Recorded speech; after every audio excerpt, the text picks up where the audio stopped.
All right, thank you. All right, this is CR 0124316665, State of Idaho versus Bryan Kohberger.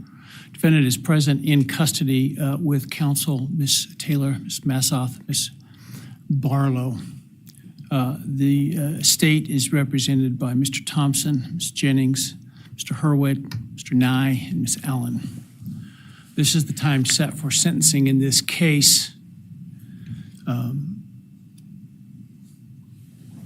The defendant previously entered a plea of guilty to 4 counts of first-degree murder and 1 count of felony burglary. In exchange, the parties stipulated to recommend a sentence consisting of, on burglary, 10 years fixed, on each of the 4 counts of first-degree murder, life fixed. The parties waived pre-sentence investigation. To my understanding, neither party submitted a sentencing memorandum or other materials for the court.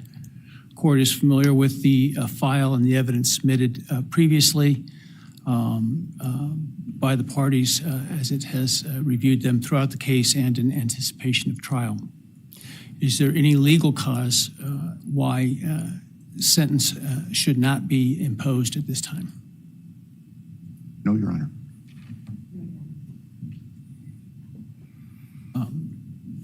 Does the state, before impact statements and arguments, wish to present evidence today?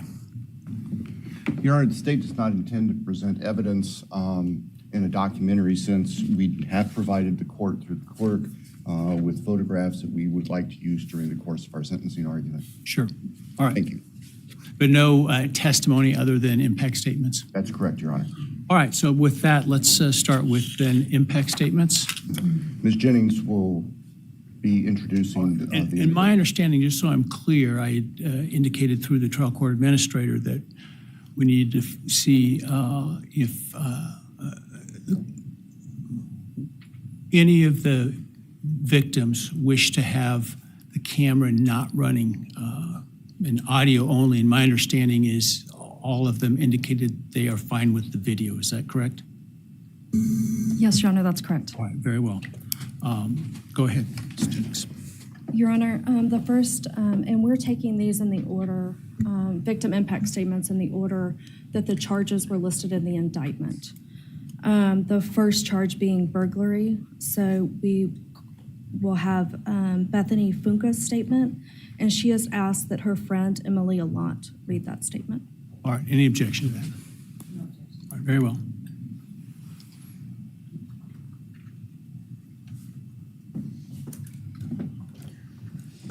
Thank you, Your Honor. I'll be speaking on behalf of Bethany, and so, yeah, here it reads. My name is Bethany Funk, and I was roommates with Maddie, Kaylee, Xana, and Ethan. I not only lost some of my best friends, but I also lost a sister. Never in a million years would I have thought that something like this would have happened to my closest friends. I thought that we were going to wake up and go upstairs, see them and tell them how they had scared us and that they were going to tease us about how we are constantly scaredy cats.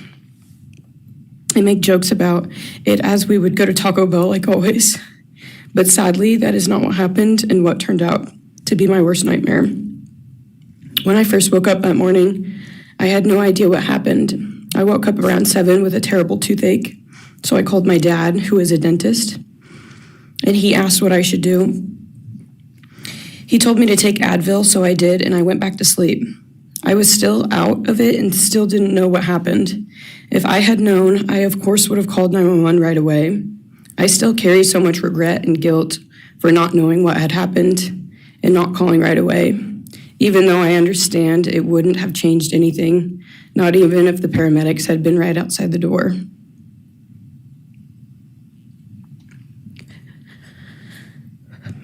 I was so frantic that morning and scared to death, not knowing what had happened. And when I made the 911 call, I couldn't even get out the words. And from then on, I don't remember a thing. It was like my brain wiped that whole memory.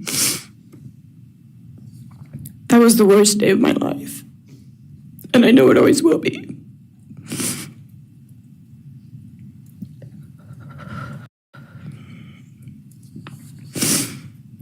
While I was still in shock, trying to process the fact that my friends were truly gone, I had been attacked by the public. I was grieving, numb, and unsure of what had happened was even real. And at the same time, I was getting flooded with death threats and hateful messages from people who did not know me at all or know the dynamic of our friendship. Social media made it so much worse, and strangers made up stories to entertain themselves. The media harassed not just me, but also my family. People showed up at our house. They called my phone, my parents' phones, other family members' phones, and we were chased while I was still trying to survive emotionally and grieve the loss of my friends.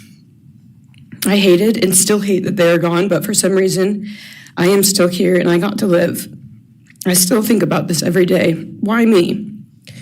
Why did I get to live and not them? For the longest time, I could not even look at their families without feeling sick with guilt. I did not know what to say or what to do. I was terrified that my presence just made their pain worse. And I was still here when their kid, their siblings and their friends, their loved ones should have been here instead. After everything happened, I was afraid to go into my own backyard or alone in my house. I was scared that the person who did this would come for me next. I was always scared that the media would try to catch me at any moment of any day, even when I was just walking around my house. I made my parents close all the blinds during the day so no one could see me even in the slightest chance. I barely left the house, and when I did, I made sure I was never alone. I slept in my parents' room for almost a year. I made them double lock every door, set an alarm, and still check everywhere in the room just in case someone was hiding. And I still check my room every night before, and I double lock it. I have not slept through a single night since this happened. I constantly wake up in panics, terrified. Someone is breaking in, or someone is here to hurt me, or I'm about to lose someone else that I love. The fear never really leaves. For a long time, I could barely get out of bed, but one day I realized I have to live for them. They did not get the chance to keep living, but I do, and I will not take that for granted. So now every day I remind myself to live for them, and everything I do it with them in mind. I am still scared to go out in public, but I force myself to do things because I know that they would want me to keep living my life to the fullest. I am beyond blessed to still be here, and I refuse to take that for granted when they did not get a chance. Our house was not just a house, it was a home. It was where we laughed till we couldn't breathe, make meals, did crafts, binge watch reality shows, played games, and spent lazy days on the couch. It was movie nights, wine nights, morning debriefs, pranks, hot chocolate, cookies, and warmth. I will cherish those memories forever, and I will not let what happened erase how special our home was or how much those memories meant to me. Now I would like to share some bits and pieces of who they were as people and some of the memories that we shared. One of my favorite memories was Halloween, and we all went to Sigma Chi. But instead of partying, we just sat in an apartment, talking and laughing all night long. I do not think I've ever laughed that hard in my life. We did not care about the party, we were just happy to be with each other. Xana was 1 in a million. She was the life of the party.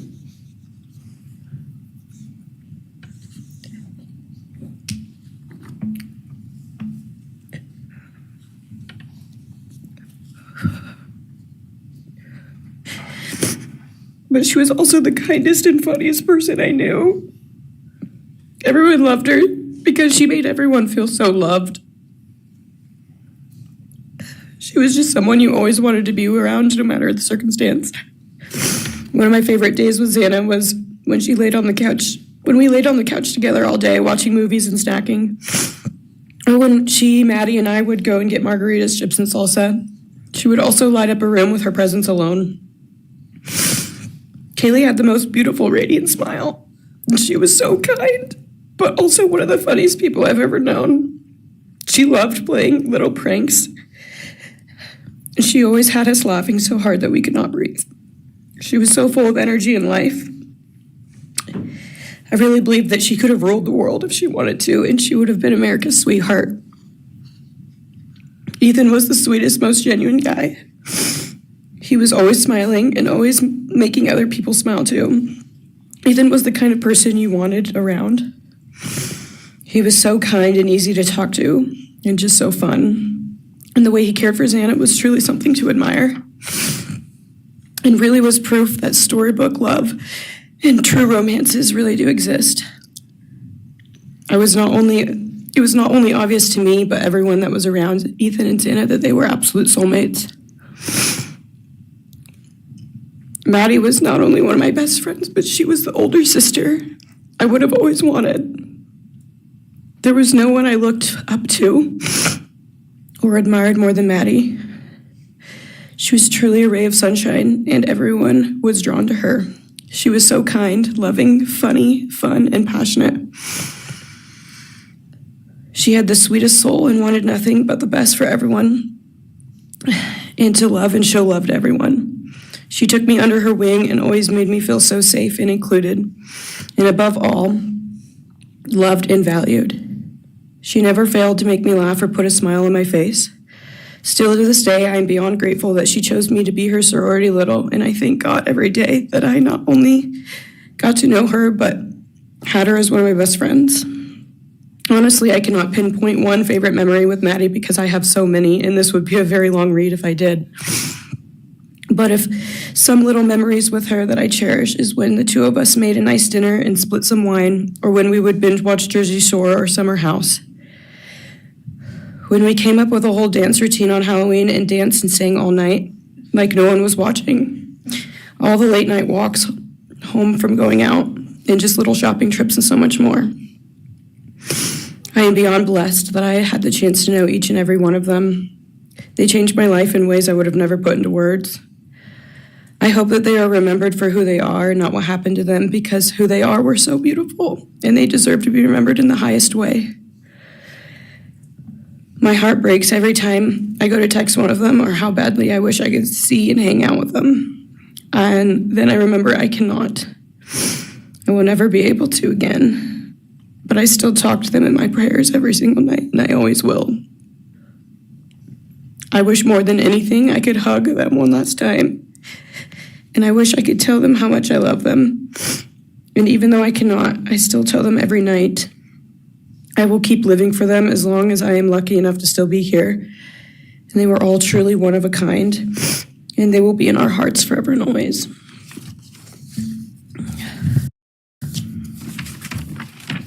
Thank you, and please convey to Bethany my appreciation for her courage, and I hope that she heals.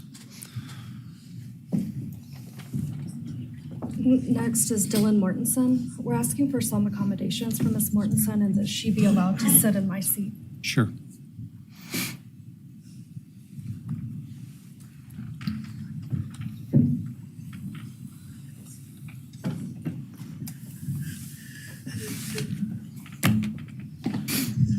Dylan, just take your time, all right?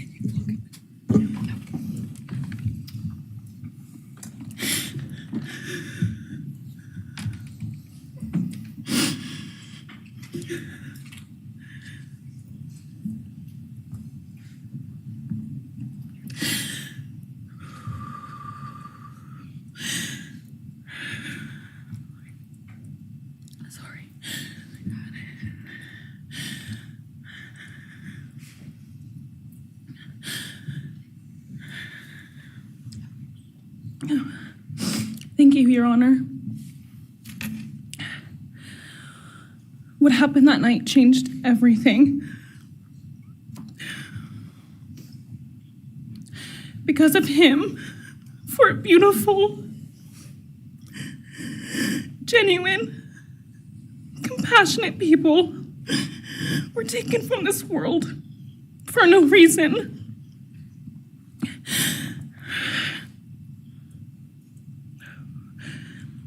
He didn't just take their lives. He took the light that carried it into every room. He took away how they made everyone feel safe, loved, and full of joy. He took away the ability for me to tell them that I love them and that I'm so proud of them. He took away who they were becoming and the futures they were going to have. He took away birthdays, graduations, celebrations, and all the memories that we were supposed to make. All of it is gone. And all the people who loved them are just left to carry that weight forever. He didn't just take them from the world. He took them from me, my friends, my people who felt like my home, the people I looked up to and adored more than anyone. He took away my ability to trust the world around me. What he did shattered me in places I didn't know could break. I was barely 19 when he did this. We had just celebrated my birthday at the end of September. I should have been figuring out who I was. I should have been having the college experience and starting to establish my future. Instead, I was forced to learn how to survive the unimaginable. I couldn't be alone. I had to sleep in my mom's bed because I was too terrified to close my eyes. Terrified that if I blinked, someone might be there. I made escape plans everywhere I went. If something happens, how do I get out? What can I use to defend myself? Who can help? And then there are the panic attacks. The kind that slam into me like a tsunami out of nowhere. I can't breathe. I can't think. I can't stop shaking.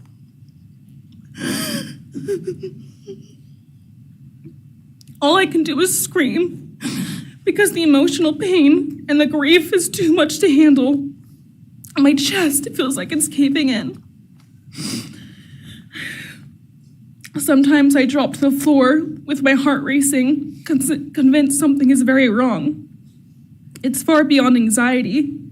It's my body reliving everything over and over again. My nervous system never got the message that it is over, and it won't let me forget what he did to them. People call me strong. They say I'm a survivor, but they don't see what my new reality looks like. They don't see the panic attacks, the hypervigilance, the exhaustion, the way I scan every room I enter, the way I flinch at sudden sounds. They don't know how heavy it is to carry so much pain and still be expected to keep going, and that's because of him. He stole parts of me I may never get back. He took the version of me who didn't constantly ask, what if it happens again? What if next time I don't survive?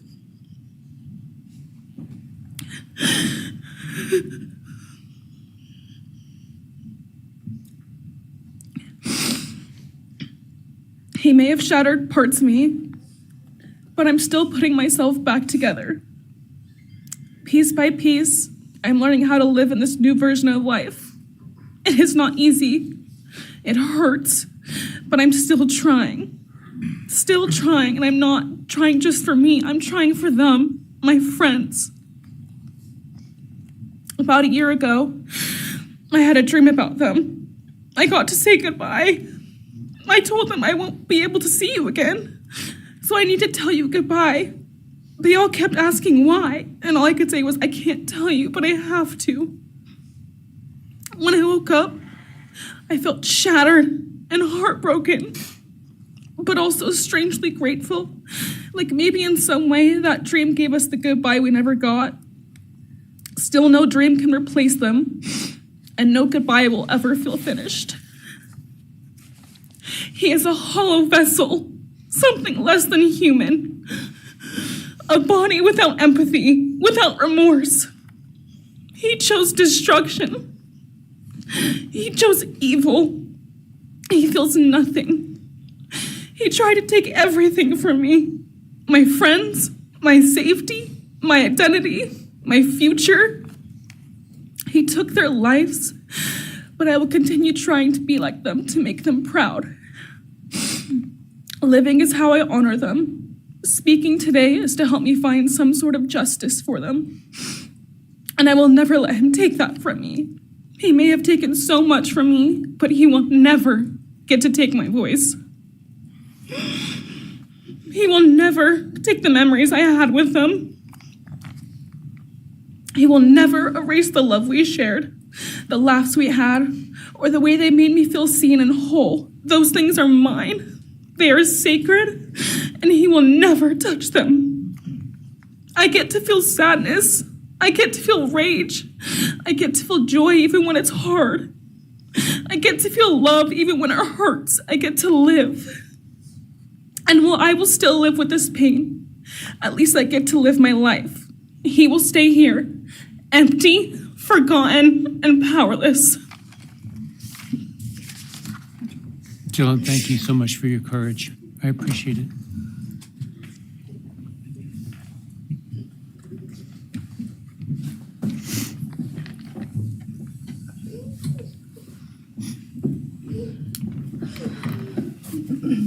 Next, we have members from the Madison Mogen family.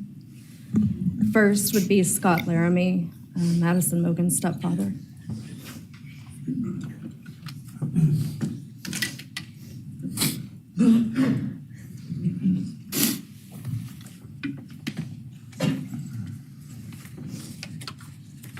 Standing by him is Karen Laramie, Madison's mother. Thank you, Your Honor. My name is Scott Laramie. I'm Maddie Mogen's stepfather and the husband of Maddie's mother, Karen Laramie. I will read this victim impact statement on behalf of Karen and myself. Maddie was our gift of life, our purpose, and our hope. Maddie quickly became Karen's joy, identity, and purpose in life. I joined Maddie's life when she was 2.5 years old. The experience transformed me into a life of joy, love, and family.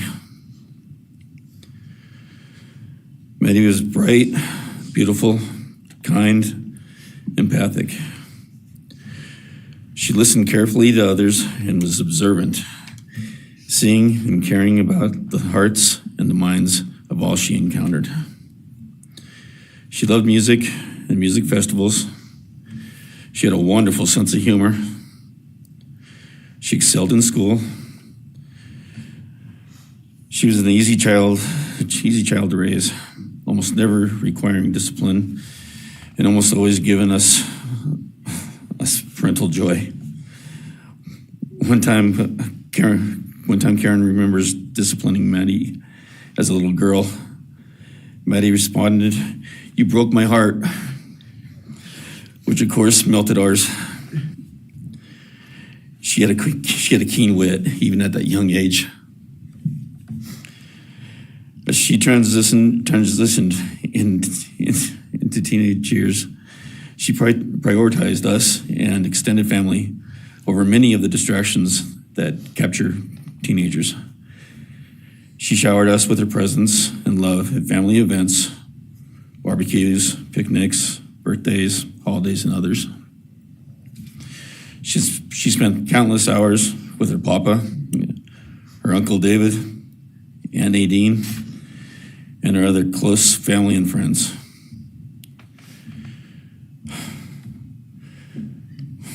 This world was a better place with her in it. As she reached adulthood, Maddie applied her studies to be a marketing professional, entering into an internship at Payne West, and started planning her professional future. As with all things, she involved Karen and myself in the joy of her journey. As she transitioned into womanhood, Karen and I continued to be astounded at this wonderful and accomplished person we had created. All parents dream of their children accomplishing more than them. We realized this dream. All we had not become, she was becoming.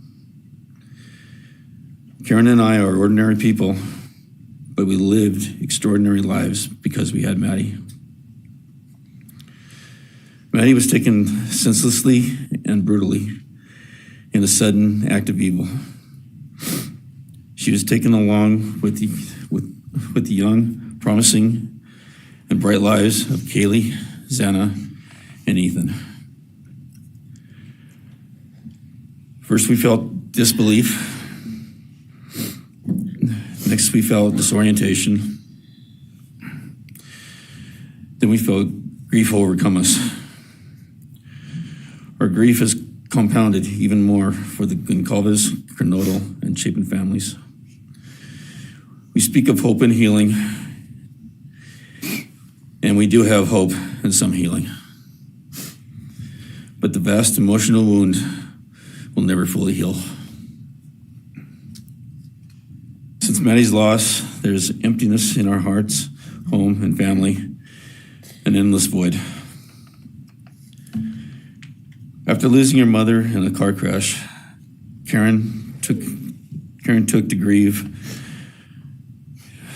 years to grieve and recover. The feeling that her life with Maddie and A was perfect helped her to start to heal. Now, this is no longer perfect.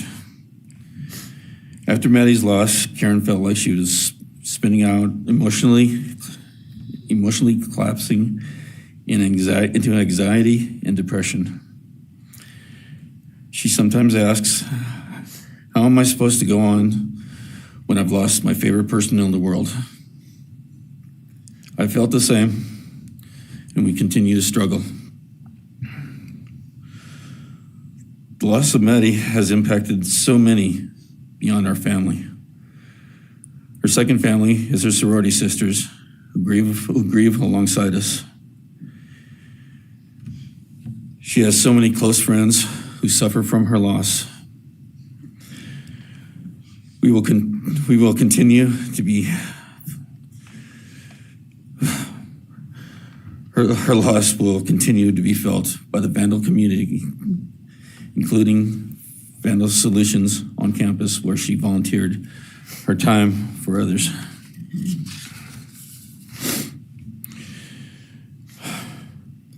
It helps us to know Maddie is in heaven now, freed from the trials of this earth. We, however, continue to live on without the grace and support of her presence. We will grow old without our only child, our bright, beautiful friend and daughter. In the end, there are no words that can accurately capture the devastation of losing Maddie. We will endure, and we will go on. For Maddie, we will not let our grief consume us. For Maddie, we will continue to love and care for our family and friends, including the families of Kaylee, Xana, and Ethan. We will remain united with them. We can only hope that others out there suffering similar losses can look to us and see that we can overcome hatred, darkness, and evil. We know the law allows us to comment on the defendant and his sentence. As for his sentence, we support the plea agreement. Society needs to be protected against this evil.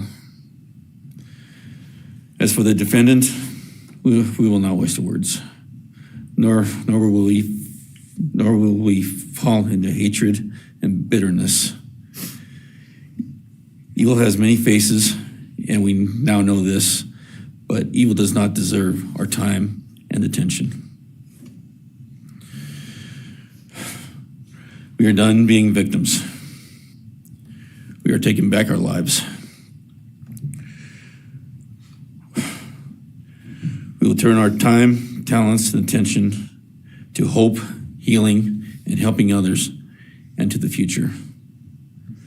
We invite all those who have suffered with us on this to join us in our journey. We can make this world a better place.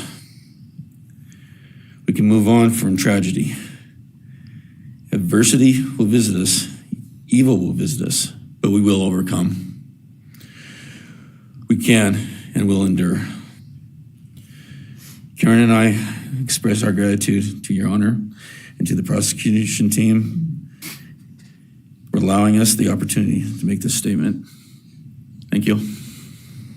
Thank you so much for your courage, and I am so sorry for your loss. God bless Your you. Honor.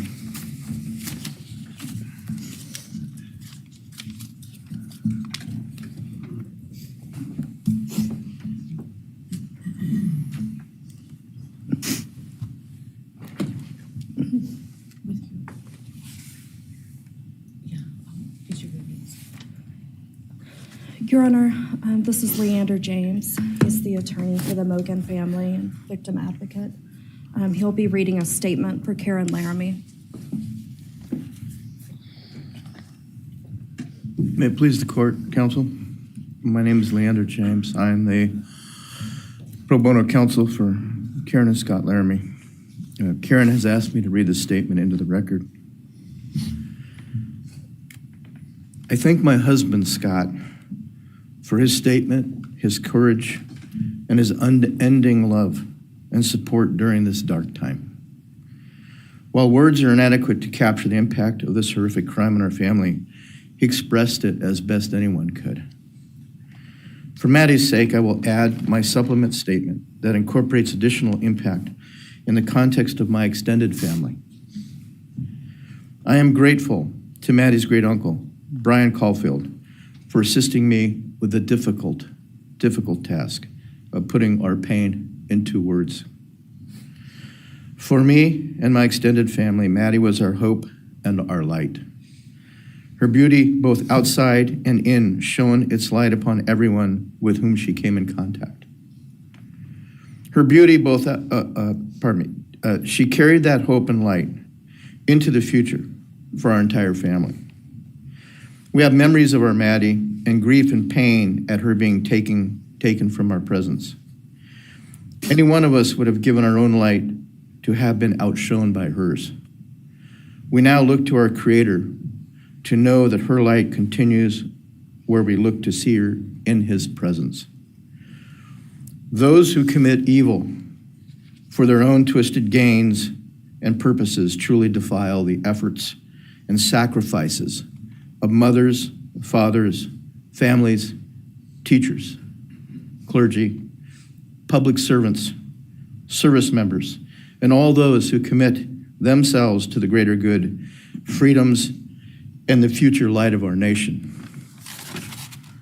Condemnation falls heavily upon those who squandered the lives of our future hopes and dreams.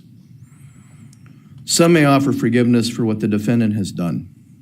However, we cannot at this time, or perhaps ever, nor will we ask for mercy for what he has done. His acts are too heinous, the agony and grief he has caused too great. But we will waste no further words or thoughts on him. For Maddie's sake, we will move on. We will do our best to carry Maddie's light into this world and make it a better place. I thank the court and the prosecution for allowing me the opportunity to make my statement. And I thank all those who have and will support my family and the families of Kaylee, Xana, and Ethan. Thank you. Thank you. Thank you, Mrs. Laramie. Appreciate it.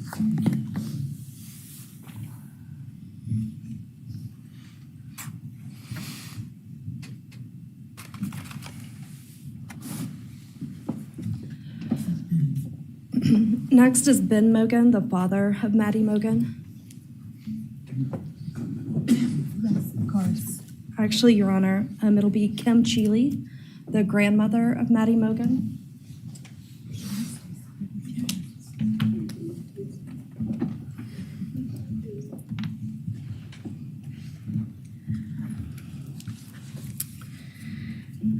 My name is Kim Cheeley. I was Maddie Mogen's paternal grandmother, as Ben Mogen, her father, is my son. I'm here today with my sister Lori Cheeley, Maddie's great aunt, and my son Ben Mogen, and my daughter-in-law Corey Hatrock. I'd like to begin by thanking a number of people involved in bringing this case to closure.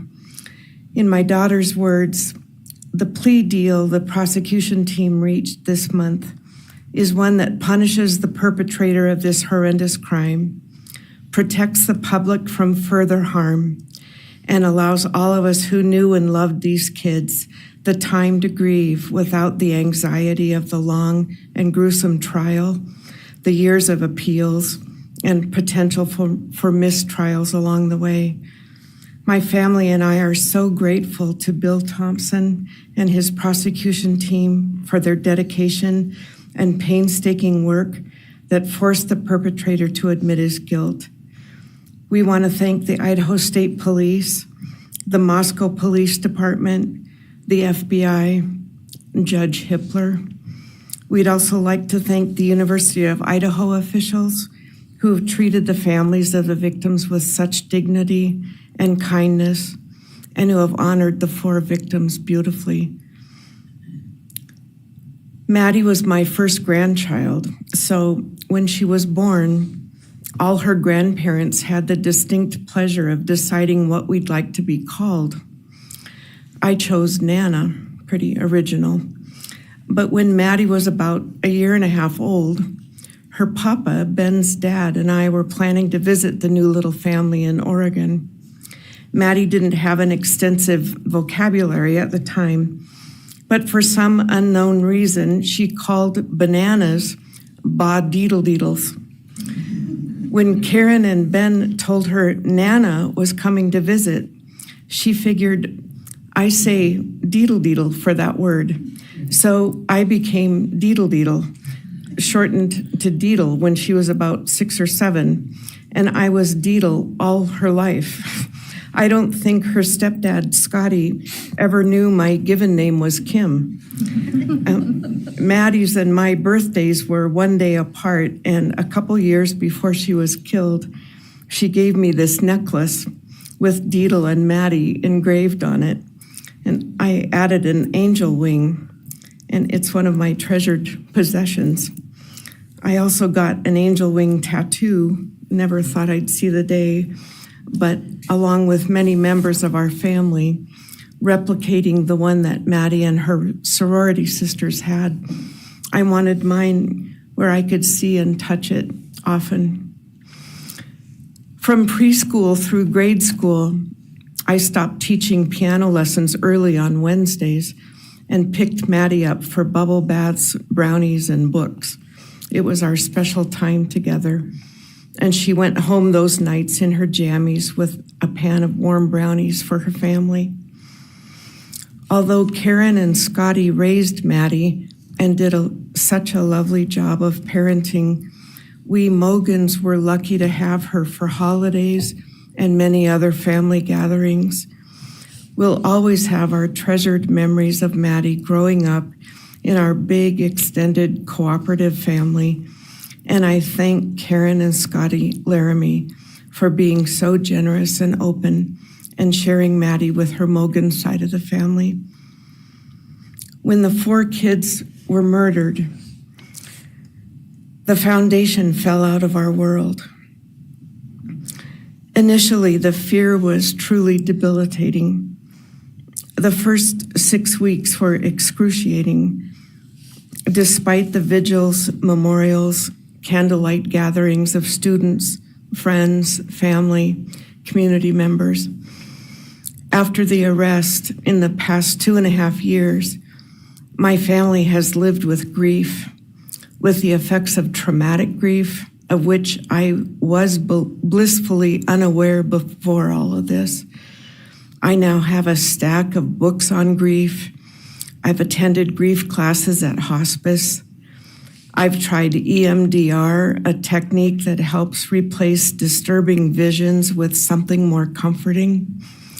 My son Ben, his 2 sisters, Maddie's aunts, and I have all experienced depression and anxiety and sleep disturbance, requiring medical intervention at times.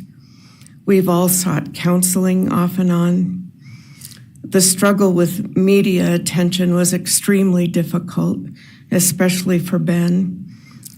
No one should live through the violent murder of one's child. Some days it's beyond me how the parents of these kids are still upright. I'm thankful for the strong families and communities that are supporting the survivors. At the time, I could think of only two blessings surrounding the horrific murders. One was that Ben was living with my partner Tom and me at the time, and that we could support each other emotionally through it all. Sadly, Tom died a year ago of a rare brain cancer, and he won't be here to see justice served. He was our family's rock, and we all miss him every day. A second blessing is that my mother died of COVID several months before the kids were killed, and she didn't have to live through the horror. It was difficult to identify blessings. So we've all lost our dear child and a future with her. I ache for the loss of the dreams that she and her true love, Jake, held. And my heart goes out to Karen and Scotty and your side of Maddie's family. You've had more than your share of loss. My heart aches for the kids' roommates and the families of the other victims, and also the family of the perpetrator.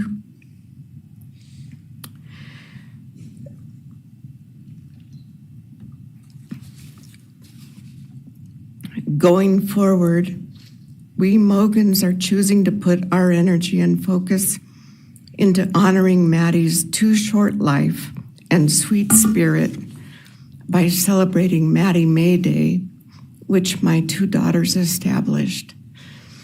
On May 25th each year, Maddie's birthday, we encourage folks to do random acts of kindness in Maddie's name.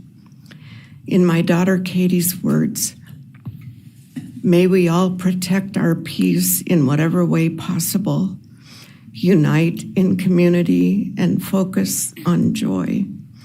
Please do an act in kindness in Maddie's honor during this week, so a glimmer of Maddie's light may live on. Thank you. Thank you, and I appreciate your courage, and bless you and your family. Thank you.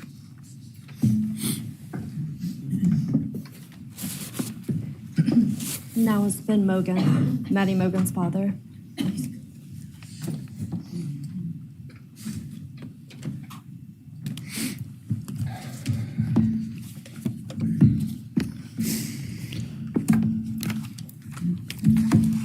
I'm Benjamin Mogen. I'm Maddie's dad. And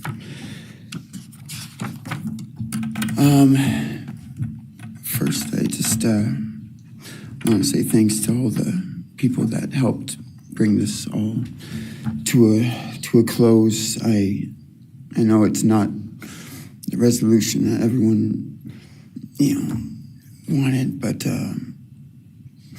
I think that that everyone worked so hard, and we really appreciate all their efforts. It was such a hard thing to go through for everybody.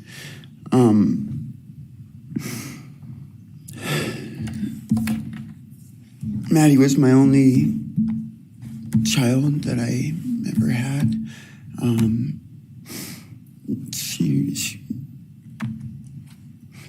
She's the only great thing I ever really did, and the only thing I was really ever proud of. And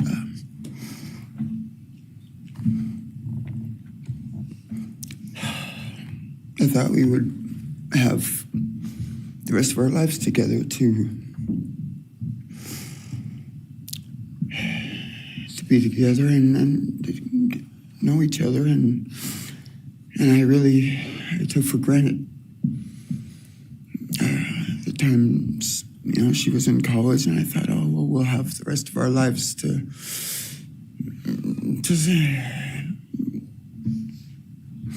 do all the stuff that we're supposed to do, and she was just about done. She actually earned all of her credits for her college degree, and Karen and Scotty and I got to go and get her diploma that she actually earned, and she deserved every bit of that. And but I thought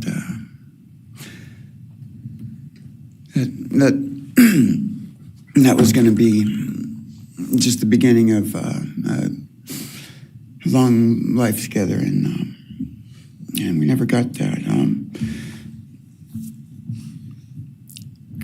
Karen and Scotty did such a great job raising her after Karen and I split up, and I'm so thankful for Scotty and the role that he played in her life when I wasn't able to. But we got to spend a lot of great times together, Maddie and I. She was my favorite person to go to a concert with.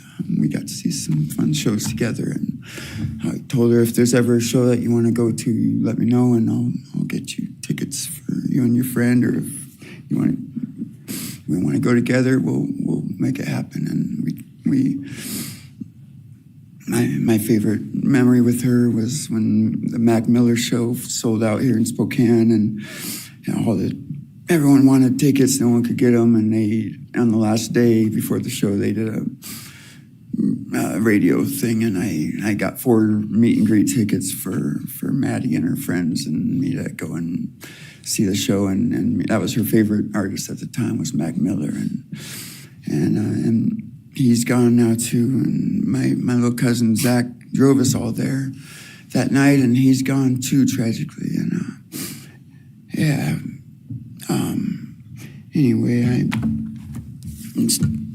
the last thing that she ever wrote to me was this Father's Day card, and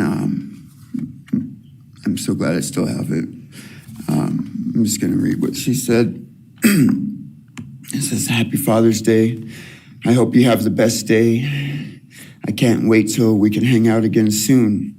I'll be in Coeur d'Alene, 624 to 74. Hopefully we can find a time then. I love your birthday card that you sent me, by the way. Maybe we can see a concert sometime soon. I'd love to see the gorge when it's not so smoky out. I hope you're doing well. I'm proud of how far you've come. Thank you for always encouraging me to do my best. Love you lots and lots. Love, Maddie May." She did encourage me to not just to do my best, but to live on. I went through a lot of issues with addiction and with substance abuse, and when I wasn't wanting to live anymore, she was what would keep me from just not caring anymore, and knowing that she was out there and that she was just such a beautiful person kept me alive a lot of rough moments, and I'm so glad that she was able to meet Jake. He was the only one that actually ever got to take her to the gorge. They went and saw Watershed together, and they had a heck of a time. I'm just glad she got to. That's a really special place for me, and she always wanted to work out there with me in the summer sometime. She never got to, but at least she got to see it once with Jake. He was such a great guy. He is such a great guy. And I really wanted to see what a future with them would have looked like. I'll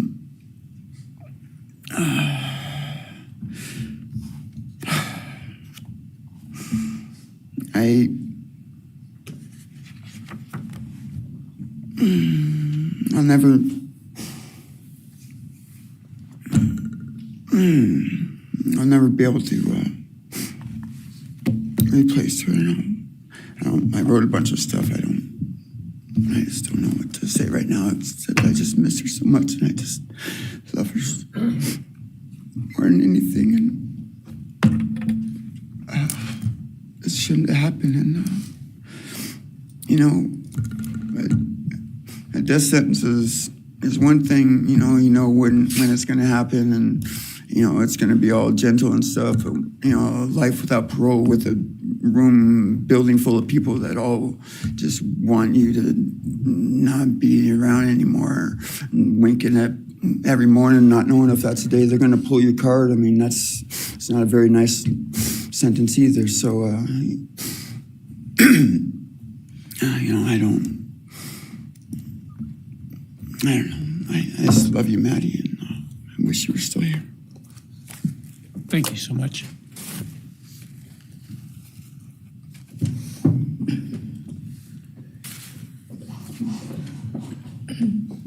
Your Honor, next would be members from the Kaylee Goncalves family.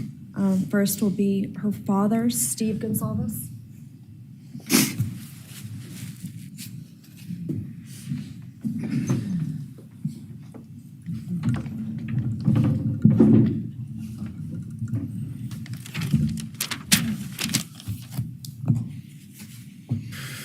Today, we are here to finish what you started. Today, you've lost control. Today, we are here to prove to the world that you picked the wrong families. The wrong state, the wrong police officers, the wrong community. You tried to break our community apart. You tried to plant fear. You tried to divide us. You failed. Instead, your actions have united everyone in their disgust for you. I just learned from these lead investigators, to their shock, they worked in an investigation and actually worked with Pennsylvania police officers and the federal FBI. You united everyone. Everyone was united after you. None of us are divided. We are united in our disgust and our love for these children. Today you have no name. Because when this all started, we all came together and we said, let's stop even talking about his name and just use initials. So even the media just calls you BK. That's all you are. Looking back when the police officers knocked on my door, told me what happened to my child, told me what happened to Maddie Mae, I don't think he was even out of the driveway before my kids turned around, looked at me and said, what do we do, Dad? I told them, you get to work. You get your ass to work. And we started calling, we started texting, we started emailing. And you know what? Within hours, we had your white car on the camera. We knew from the very beginning we had you. The police officers tell us within minutes, they had your DNA, like a calling card. You were that careless, that foolish, that stupid. Master degree, you're a joke, complete joke. But we took this disaster and we did what we could. We put everything online. We took our kids, we took our images, we took everything that they did, their videos, their photos, the girls' pranks, Ethan singing. We put it out there, we shared it with the world. And the world united. And all they ended up, when they talked about this case, is they talked about Kaylee Jade, Maddie Mae, Xana, and Ethan. Everything what these people meant to us, a father, a mother, a brother, a sister, we shared that with our community. Then we shared it with our state. We shared it with the country, and eventually we shared it with the world. The world's watching because of the kids, not because of you. Nobody cares about you. You're not worth the time, the effort to be remembered. In time, you will be nothing but two initials forgotten to the wind. No visitors, nothing more than initials on an otherwise unmarked tombstone. From this moment, we've all started From this moment, we will forget you. We want to all leave in closing. One last thing. You picked the wrong family, and we're laughing at you on your trip to the pen that will be today or tomorrow. I'll close with, God bless all the men and women that worked on this case and all the hard work that you guys did. You guys allowed us to grieve and allowed us to get through this. The amount of work that you guys put together and the way that you guys put it together was beautiful. There was hard times to be expected, but thank you all. God bless. Thank you.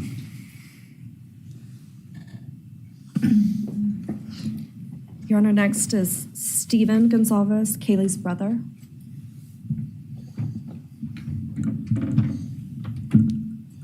Stephen's actually going to pass. I'm going to go. Okay. Olivia Goncalves, Kaylee's sister. Hello. I'd like to start by thanking the court for allowing me the time and opportunity to speak today.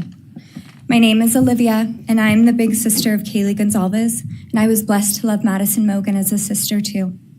I'm not here today to speak in grief. I'm here to speak in truth. Because the truth is, my sister Kaylee and her best friend Maddie were not yours to take.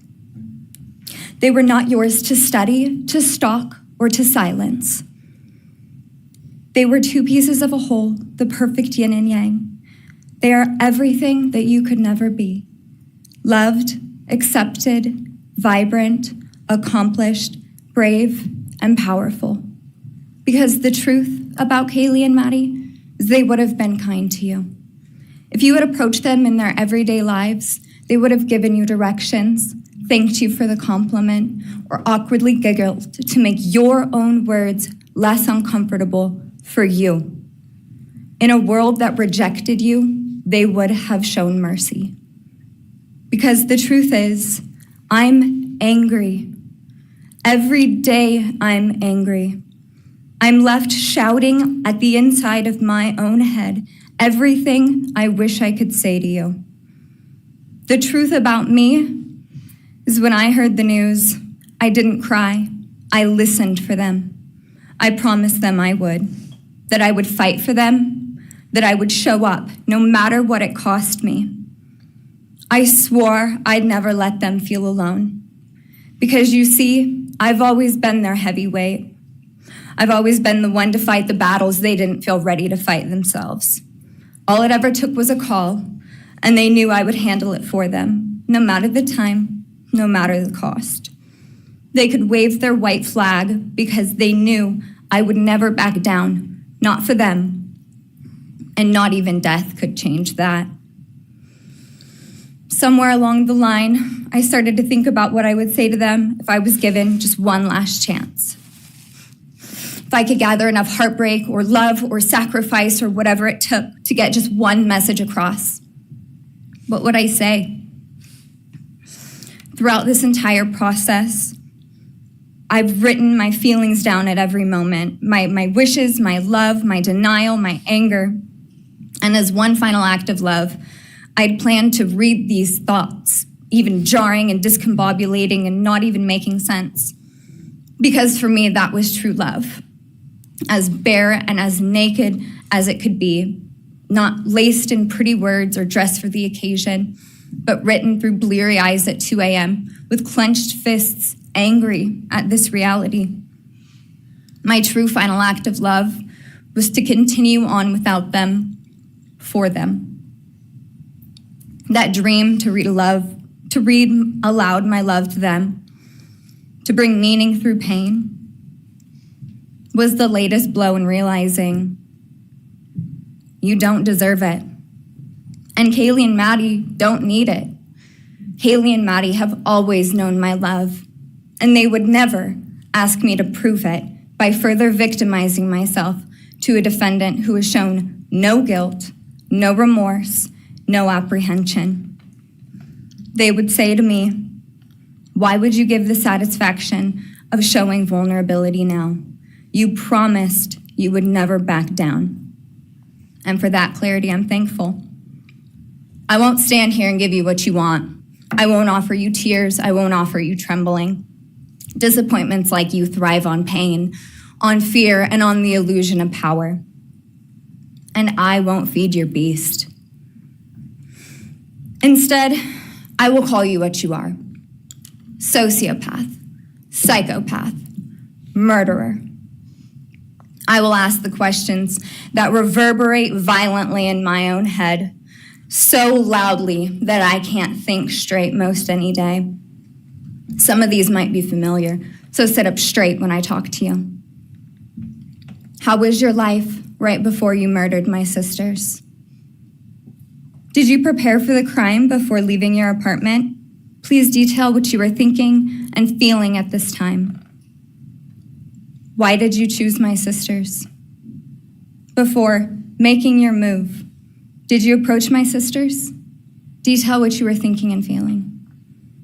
Before leaving their home, is there anything else you did?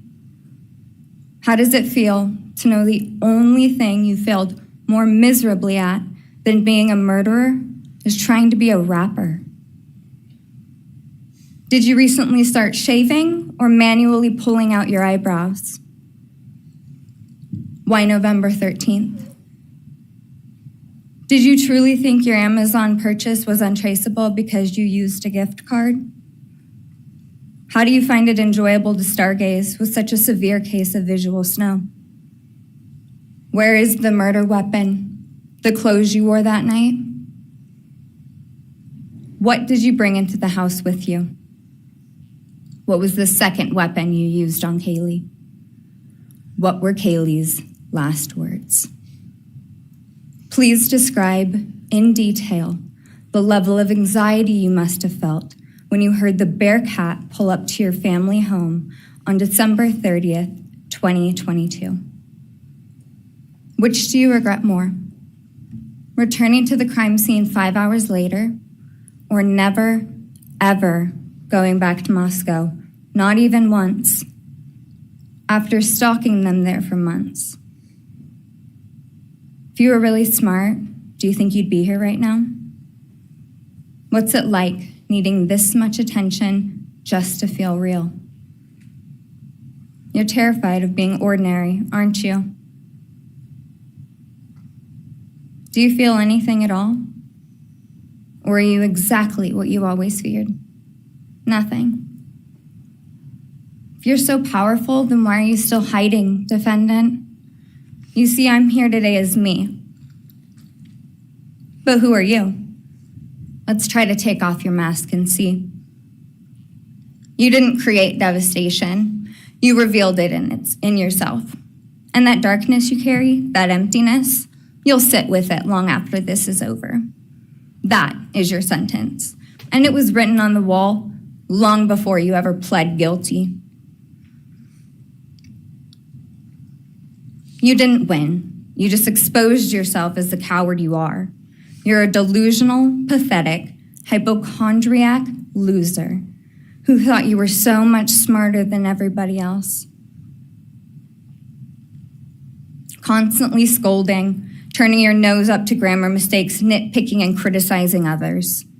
You wanted so badly to be different, to be special, to be better, to be deep, to be mysterious. You found yourself thinking you were better than everyone else, and you thought you could figure out the human psyche and see through it, all while tweaked out on heroin. Lurking in the shadows made you feel powerful because no one ever paid you any attention in the light. You thought you were exceptional, all because of a grade on a paper. You thought you were elite because your online IQ test from 2010 told you so. All of that effort just to seem important. It's desperate. There is a name for your condition, though. Your inflated ego just didn't allow you to see it. Wannabe. You act like no one could ever understand your mind, but the truth is you're basic. You're a textbook case of insecurity disguised as control. Your patterns are predictable. Your motives are shallow. You are not profound. You're pathetic. You aren't special or deep, not mysterious or exceptional. Don't ever get it twisted again. No one is scared of you today. No one is intimidated by you. No one is impressed by you. No one thinks that you are important. You orchestrated this like you thought you were God. Now look at you, begging a courtroom for scraps. You spent months preparing, and still all it took was my sister in a sheath. You work so hard to seem dangerous, but real control doesn't have to prove itself. The truth is, the scariest part about you is how painfully average you turned out to be. The truth is, you're as dumb as they come. Stupid, clumsy, slow, sloppy, weak, dirty. Let me be very clear. Don't ever try to convince yourself you mattered just because someone finally said your name out loud. I see through you. You want the truth? Here's the one you'll hate the most. If you hadn't attacked them in their sleep, in the middle of the night, like a pedophile, Kaylee would have kicked your fucking ass. Thank you. Thank you.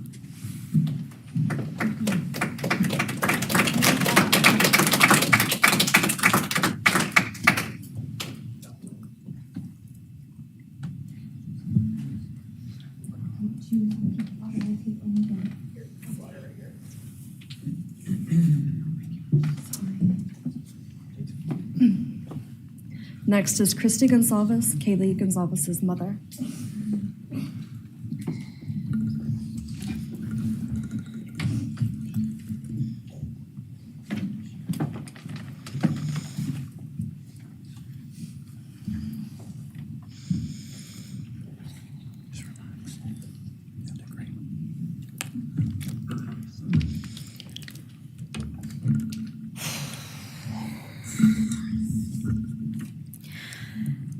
Thank you, Your Honor.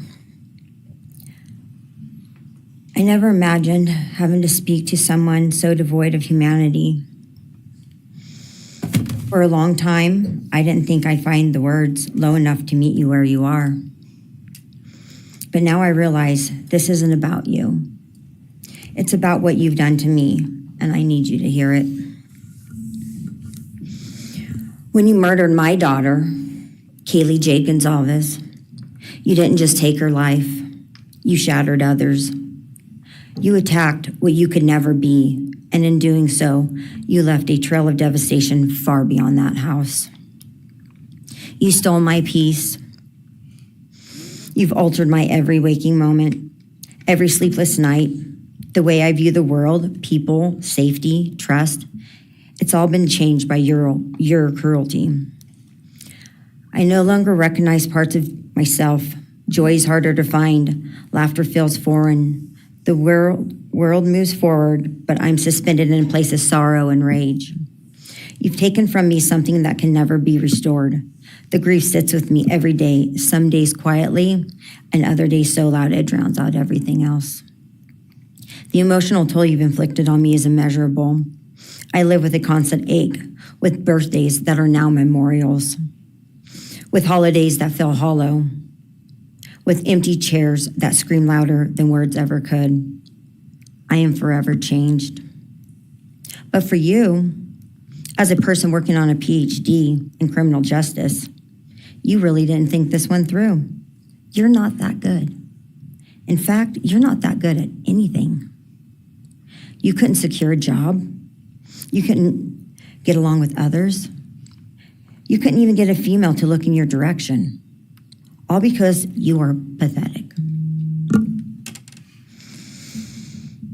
Now you're a joke in this courtroom.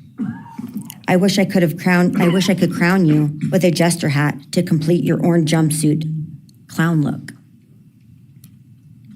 A dead killer doesn't kill again. So while I'm disappointed the firing squad won't get to take their shots at you, I'm confident that the men in prison will have their way with you in more ways than one.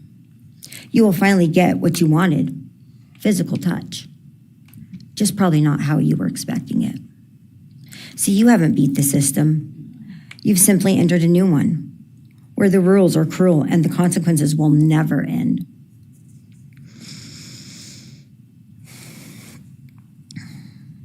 You are entering a place where no one will care who you are and no one will ever respect you. You will be forgotten, discarded, used, and erased. You will always be remembered as a loser, an absolute failure. And when those prison doors slam shut behind you, I hope that sound echoes in your heart for the rest of your meaningless days. I hope it reminds you of what we all already know. You're nothing. May you continue to live your life in misery. You are officially the property of the state of Idaho, where your fellow inmates are anxiously awaiting your arrival. But it's okay, because they're there to help you. Hell will be waiting. Quick message from our youngest daughter. Aubrey wanted to say, you may have received A's in high school and college, but you're going to be getting big D's in prison. Thank you.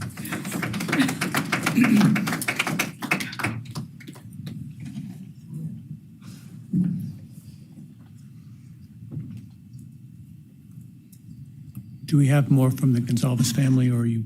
Yes. Next would be Shannon Gray, the Goncalves family attorney. He'll be reading statements from Kaylee Goncalves' grandmothers. Morning, Your Honor. Shannon Gray, the attorney for the Goncalves family. I actually have 3 statements, one from her aunt and 2 from her grandparents. This is from her aunt, Tammy Butts. You, in the cloak of darkness, made a decision to turn our whole family's world upside down forever. You, in the cloak of darkness, took our Kaylee J. Goncalves away from us all without hesitation. Never have you shown any remorse or regret. We just get creepy, non-expressive stares as you have your team of women defend you. Kaylee was a strong, kind, fun-loving, caring person, and she will greatly be missed by all her family and friends for the rest of our lives.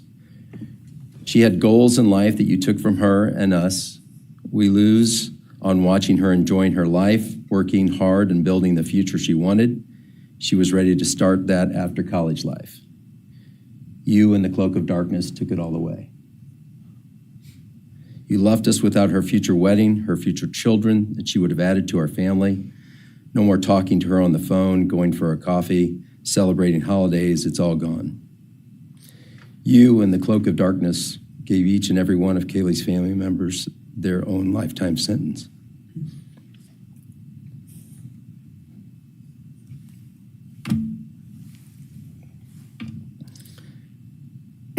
You, in the cloak of darkness, also took our Maddie Mae from all of us. She was so genuine, caring, polite. She was part of our family. You came in, harmed our children that were younger women than you in their own beds. You're nothing, you're a coward. It's not right that you have received life. I pray that you meet your end in the cloak of darkness, burn in hell. I have 2 other statements, Your Honor.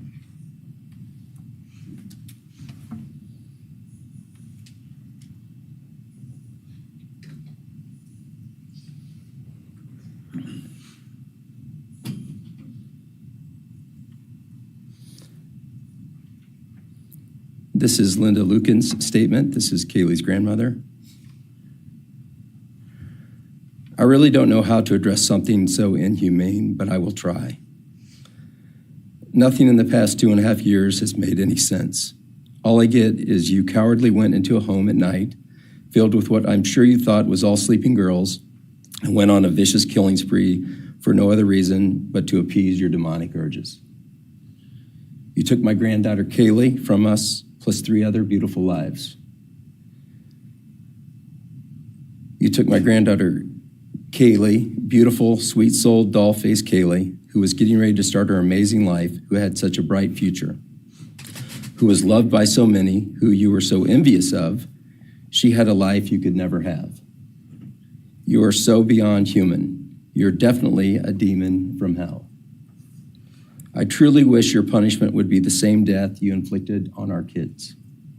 But I think you will meet some new friends in prison who will be there just to help you. Thumbs up.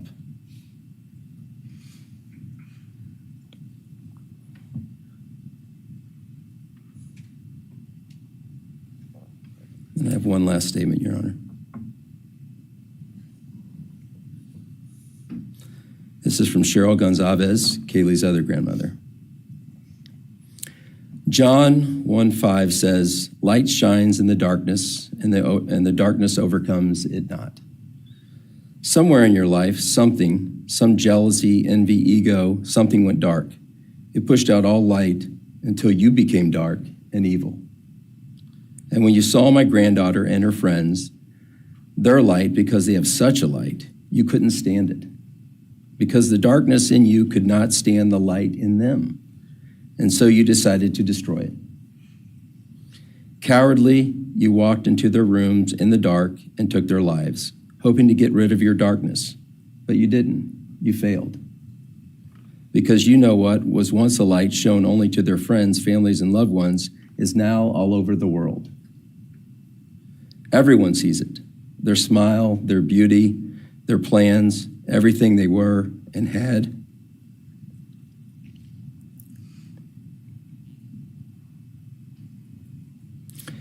And you think you put a close to it, even that, but you didn't. Because they still exist. They are still light. They are still beautiful. You can never take that away. They will always be in the light of all eternity. And you will be in the darkness because you could not overcome it. You failed. I want you to be gone, more than gone. I want you to be cast out. Cast out from my life, from my family, from this earth. I will not allow your hatred to penetrate into my own soul. You did not get that power. You are evil, and in the end, evil is eradicated. You didn't take Kaylee's light, you spread it into the world. Thank you, Your Honor. Thank you. All right, are you moving to a different family now? All right, why don't we take a 10-minute recess, all right?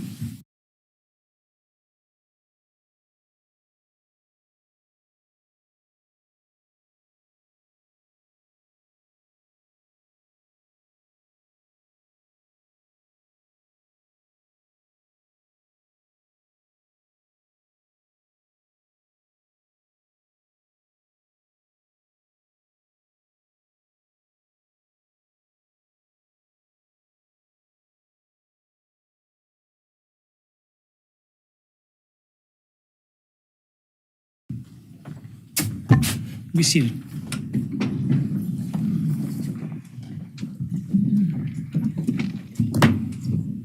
All right, Ms. Jennings. Thank you, Your Honor. The next family is the family of Xana Kernodle. And first would be Jasmine Kernodle, Xana's sister.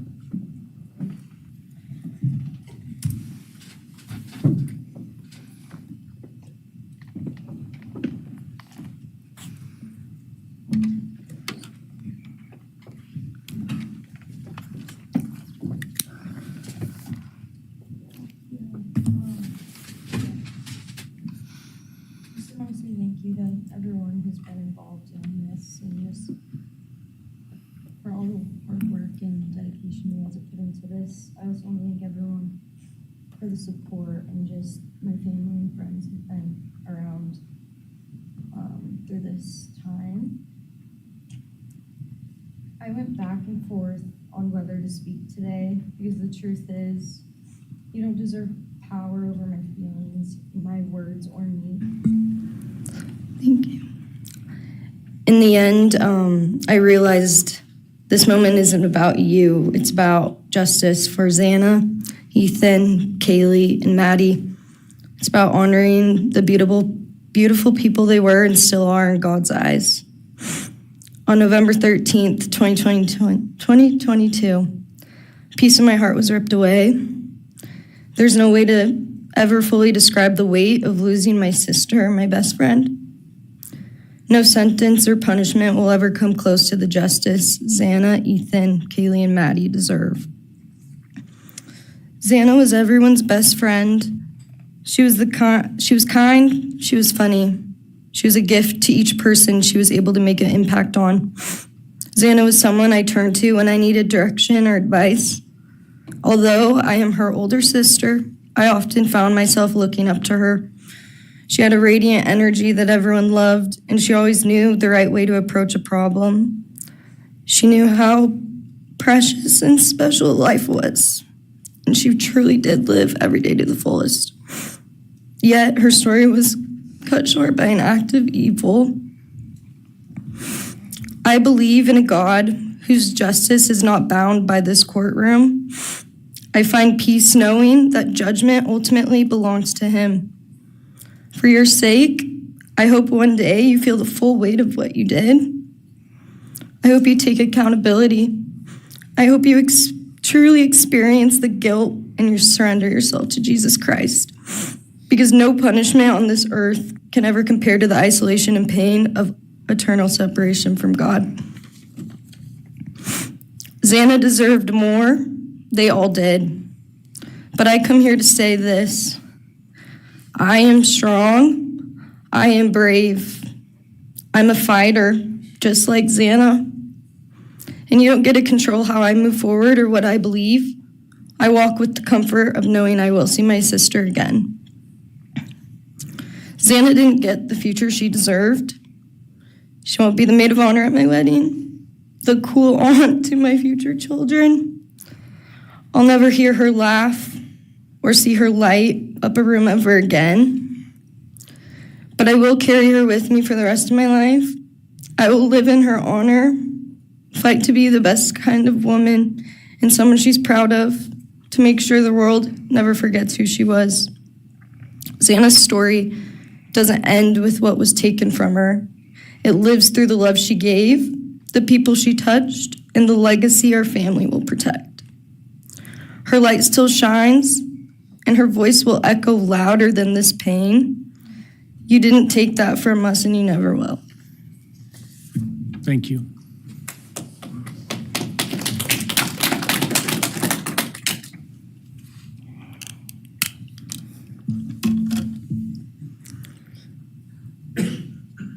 I just want to say before I start, I'm Xana's dad, Jeff Kernodle. It's been a hard road down, because she's gone. And I want to thank everybody, other their families that's speaking so far, spoke about things. I agree with everything they have to say. It all comes back to a lot of the same things that I've had to deal with and we as a family have had to deal with. And that brings me, basis of what I'm talking about a little bit is on my way up here, flying up here in the plane, and about halfway through the flight, this little girl is calling out for her dad.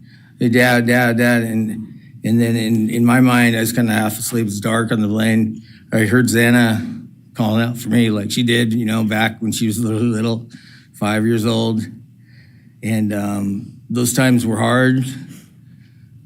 It was chaotic, but we always had something to work toward that was in a positive direction compared to right now, which is necessarily not as positive as that for sure.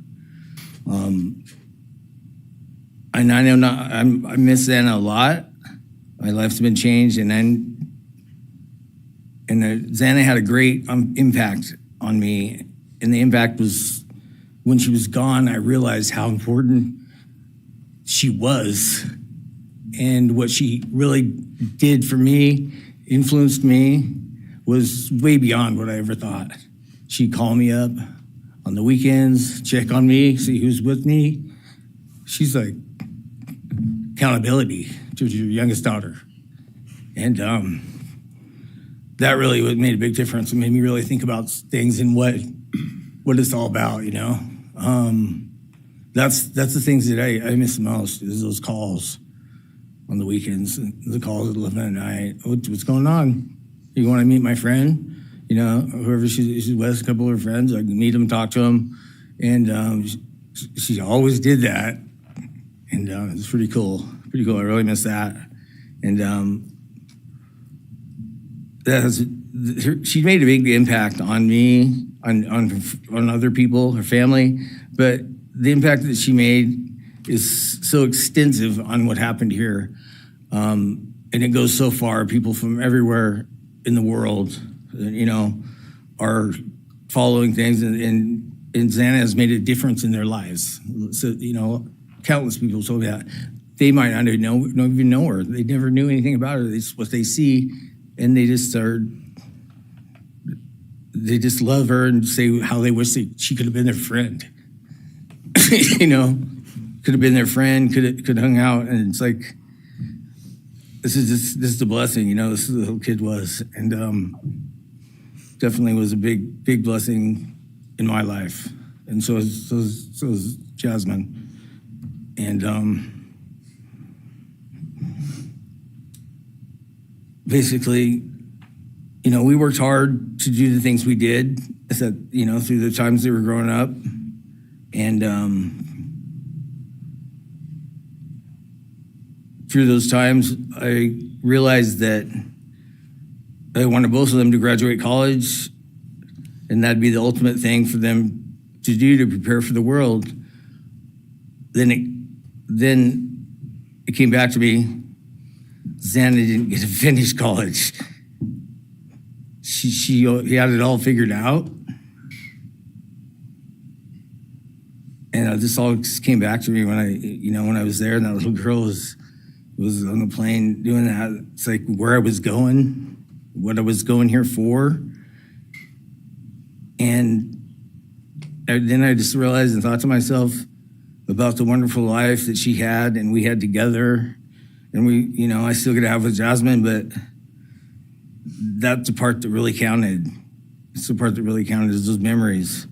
And those are what I have left, the memories with her and the ones I can make with her and the life that I can go on with now, which is what she wants.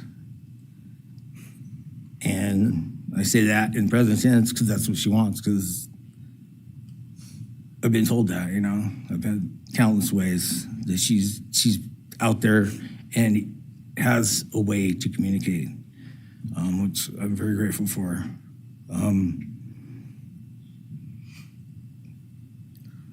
That goes to say that the impact of what happened to them, all 4 kids, goes so much further than just not me, the parents, the families, the community. It goes so far because a lot of kids, in the colleges, just for an example, they locked their doors now. The door wasn't locked in the back. At Penn State or wherever it was, all the colleges, I know that I've heard, they all lock their doors now. So maybe the impact that it's gonna make is gonna help out and maybe protect some people. Having this outreach and having the influence of what happened to these kids did, all I know is I was 7 miles away when it happened, and she wasn't feeling that good. It was 11:30. And I almost went over to Susanna's to say, and I would have been sitting right there in that couch, and you had to deal with me. So they would have had a chance. And I regret that, and I regret not going. But the reason why I didn't is because Susanna said, don't be drinking and driving. Got the rental car, don't be drinking and driving, the week before that. So she was, she would have been mad at me to do that. But I really wish I would have drunk and drove, because they would have had a chance, all 4 of them. At this point, I just have to go on. We're gonna go on with everything and make things better in my life, because that's what it's all about. If I have closure in things, and the part that we miss is Xana, her influence, her smile, the things that she did, and we have the memories left, the great memories, and she just wants us to make more memories and not be sad or upset or shocked or taken for that, and that's what we're gonna do. We just have to. That's all I got. Thank you for your words and your courage, and bless your family.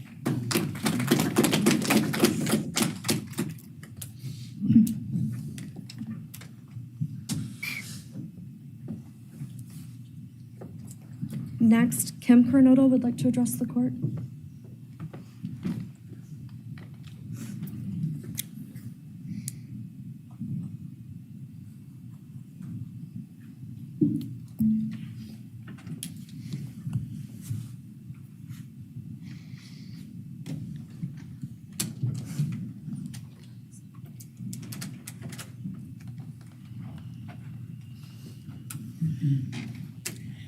Thank you, Your Honor. My name is Kim Kernodle.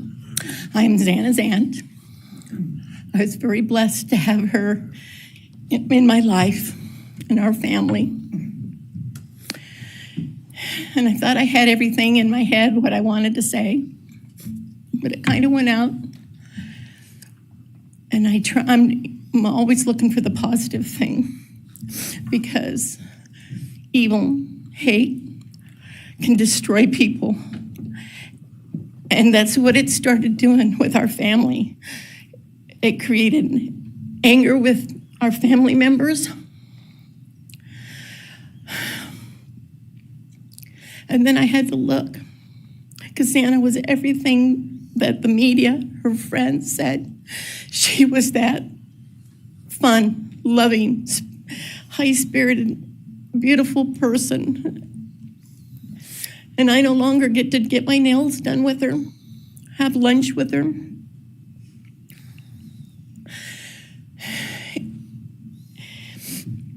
Sorry. But how I look at it now is this tragedy, this horrible tragedy on all of the 4 children, has brought us closer. You united us with your actions. We're united now, and we're stronger than ever. We have family and friends now that we never knew we had. And, you know, this is probably going to bother everybody, but Bryan, I'm here today to tell you I have forgiven you, because I no longer could live with that hate in my heart. And for me to become a better person, I have forgiven you. And anytime you want to talk and tell me what happened, get my number. I'm here, no judgment, because I do have answers or questions that I want you to answer. And I'm here. I'll be that one that'll listen to you. Okay? Thank you, Your Honor. Thank you very much. My name's Stratton Kernodle, and I'm Xana's uncle, Jeff's brother. Sitting here today listening to the stories and feelings and feeling the pain from everybody is a pretty powerful thing. It's each time a statement was read, it sort of would tug into my center core as I felt everybody's anguish. And Xana meant a lot to us, and we loved her very much. But I started thinking about, instead of rehashing everything that everybody else has talked about, I wanted to direct it another direction toward Bryan and what he's done to his family, his parents, his siblings, his friends, his universe. He has contaminated, tainted their family name, and pretty much made a horrible, miserable thing to be ever related to him. And I know that that's what he has to live with, and that has to be his pain. And that's all I have to say. Thank you.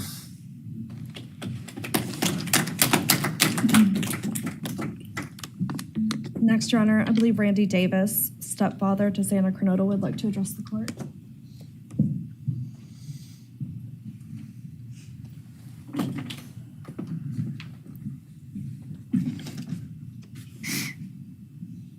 Hi, my name's Randy, stepdad of Xana. I just feel the same way we all do. All of us are united because of something that happened, and I am grateful to know and have met some new family because of this awful event. But this is probably the last time we're all going to be in the same room together, let's be real. So I can say, I love you all, and I feel your pain, and just God bless us all, you know? Just get through it. I had stuff wrote up. It was probably best I didn't read it out. Probably get kicked out of here. So you know, I'll share one thing to you guys, not to you, with Xana. So I was working in North Dakota and came home, and Jazzy and Xana had taken our son Elijah and put him in a dress, makeup, and it was awful, you know. I was like, I don't know. She was funny. I told her she'd be in the movies and be somebody great one day like that. And now she is just above us as an angel with all the other beautiful kids. So let's hold that to our hearts, because this evil thing is not going to take nothing from us. You, man, I don't know what my limits are here, but I'm really struggling, dude. I am struggling. So I want to just be out in the woods with you just so I can teach you about loss and pain. I love God. I wouldn't take your life. That's up to him. But I guarantee you, you are weak. God, I would just give a moment, man, 5 minutes out in the woods. Oh, man. Ooh. You're going to go to hell. I know people believe in other stuff. You're evil. There's no place for you in heaven. You took our children. You are going to suffer, man. I'm shaking because I want to reach out to you, but I hope you feel my energy, okay? Go to hell.